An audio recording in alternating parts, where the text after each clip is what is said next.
What is going on, ladies and gentlemen of the holotables, and welcome back to another Galaxy of Heroes video with me, your bald-headed boy Scribble. It is Friday, and the weekend beckons, but so does that red box. Let's get galactically challenged. I love a nice easy galactic challenge on a Friday, don't you, ladies and gentlemen? We've got Global Modifier, part of the tribe. It's my favorite one because we all know we're part of the tribe here. Just make sure you hit that subscribe button, you know what I mean? Part of the tribe is actually a really cool global modifier. Essentially what it does is it gives us all a unique global event special ability that anybody can use. It does have a cooldown of 8, but essentially whenever you use it, it has a different effect depending on the typing of the unit that uses it. So when attackers unit, they're going to gain defense penetration up for 2 turns and quantum mass assist. Healers are going to gain protection up 20%, or all allies are going to gain it. And then you're also going to gain 30% turn meter, which is actually pretty sick. And tank is going to, cause crit hit immunity, taunting, and all this sort of foresight business. It's actually pretty sick.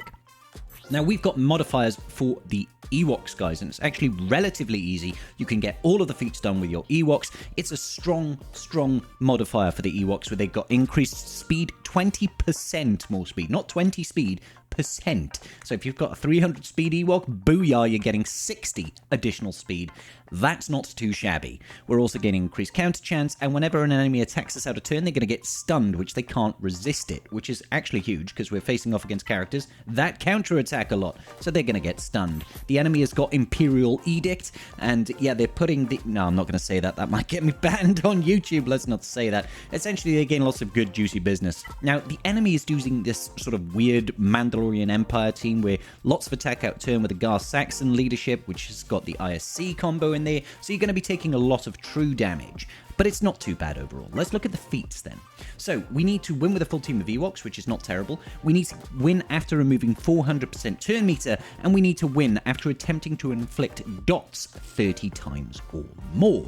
So, I'm going to break it down. First and foremost, we're going to go in full Ewok, full send, just to get every single feat done, and then I'm just going to give you a couple of options then for the turn meter removal and the damage over times. Smashing! Let's go. The team that I'm going to be using is going to be using Teebo Lead. Teebo's leadership is actually pretty sick for this event because you have a chance for all your allies to stealth at the start of their turn, which works great with Teebo's ability to remove turn meter, and there's also random chances for us to gain additional turn meter. It's kind of cool. So I'm throwing in Nisa with Paplu. Ewok Elder is kind of critical here because you are going to lose an Ewok. You want to be able to revive them back from the dead. Zombie Ewoks is the stuff of my nightmares. And finally, Logray. Logray has got that ability to remove turn meter very well, and is just a generally pretty good Ewok. Now, I do try to recommend that you've got at least some decent speed mods and potency mods on both Logray and on Teebo, just to increase the chances of you being able to strip turn meter from the enemy, because that's the pivotal part. The approach is pretty simple and straightforward. I highly recommend trying to get rid of Admiral Piet first, so focus everything on him. Using that Daze ability from Logray is going to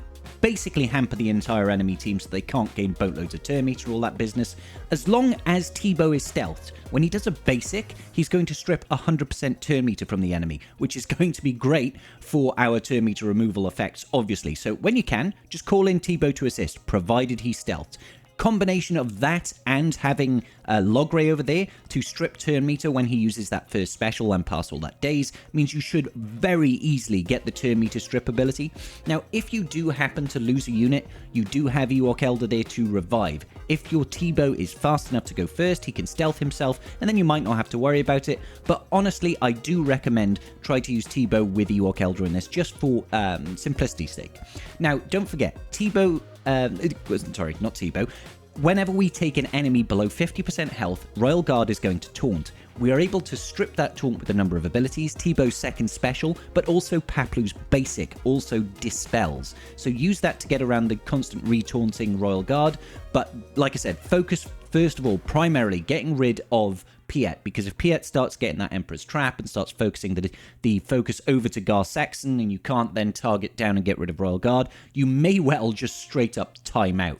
After you've gotten rid of Piet, you've got two choices. You can either go after Royal Guard. I find it's quite easy to get him stacked up with a boatload of dots from Nisa, and when he takes a turn, he'll like just eat it in the shorts. Look at that turn meter removal there from Teebo on that basic. So either go after Royal Guard or go after Thrawn. The reason I say Thrawn is because of two things. Firstly, he can turn meter swap and that will dispel, and that's just frustrating. But secondly, he can of course fracture your units, and taking out one of your Ewok units is going to be frustrating. Now when it comes to the event special ability, I recommend only really using it on a support character just to start gaining that additional turn meter. I try to reserve it exclusively for using on Ewok Elder. You see we lost Nisa there, but we immediately revived back with Ewok Elder. Yeah, I recommend using the event special ability on Ewok Elder because it's going to pass us all 30% turn meter. More turns that we take means more chances for us to strip turn meter, and look how much stack... Oh my god, the Royal Guard had 24 damage over time, so as soon as he took a turn, he just dropped like an absolute rock. Love it. So Nisa can call assists as well, so if your T-Bow is stealthed, call in T-Bow against a unit with high levels of turn meter, and booyah, you will strip that away.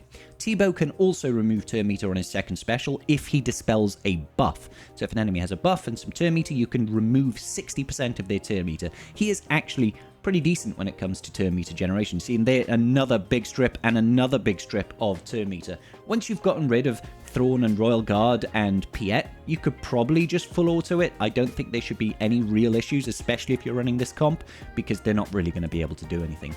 You can see my good old Ewoks over here just taking over, no losses, full health, full protection, just having a jolly good time against Gar Saxon. It is a real shame to see Mandalore fall this far, but it is the way of the world. And eventually Gar Saxon will bite the dust, and that will get you all of your feats done, all of your Ewoks and your turn meter removal. It'll be a great time. For those of you that don't happen to have Ewoks and just want to get the rest of the feats done, I recommend a Palpatine team here. This will get you the turn meter removal, and it'll also get you the dots very, very easily. I'm opening up with a nice AoE from Piet to try and land all that daze on the enemy team. After that, Merciless Massacre, using 2 Force Crushes with Vader gives you enough dots to qualify for the 30 attempted dots. They don't even need to land, you just need to attempt to land them. So as long as you see that resist icon come up, or if you see the dots actually land, then you know you're going to have it done. 2 lots of Force Crushes is all you need. After you've gotten rid of the likes of Piet and Thrawn once again, you should be pretty much good. I'm using Gideon over here to deal with the turn meter removal. Now you could choose to just get rid of Palpatine here, run a Vader leadership for example with Gideon, and that will give you a real solid chance at a turn meter removal.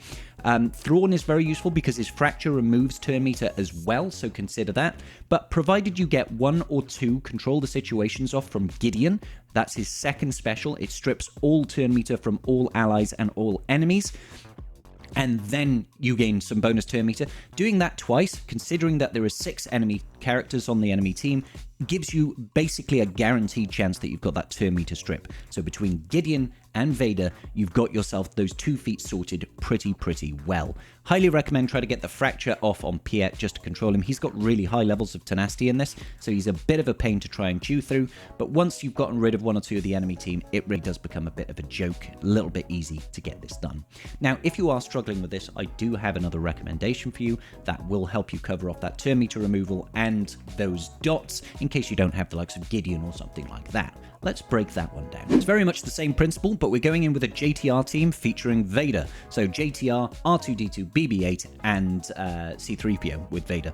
So essentially, JTR is so very good at turn meter control, because whenever our resistance allies are doing specials, when the enemies have got some form of expose on them, they're going to lose turn meter. Vader is literally just there to merciless. You know, get 2 Force Crushes off. We've got 1 already. They've got an extra enemy in this team, so that gives us an extra use of Merciless Massacre. Able to get round to a second use of Force Crush, getting us all the dots that we needed straight away. After this, you just want to get triple stacks of translation on all your characters, and then start calling in C-3PO. C-3PO's basic also removes 5% turn meter, so it makes it even easier, but you can see whenever we're using these specials, watch that turn meter. Turn meter is dropping left and right. JTR's second special can also remove turn meter.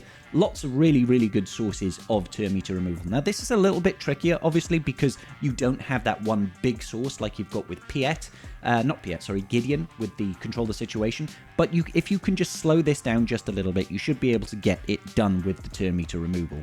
Not quite as easy, like I said, but still very possible, and still gets you your dots if you don't even get the turn meter removal. Overall, I'd say that this Galactic Challenge isn't necessarily very difficult, it's just really dependent on having the right teams, as they always should be.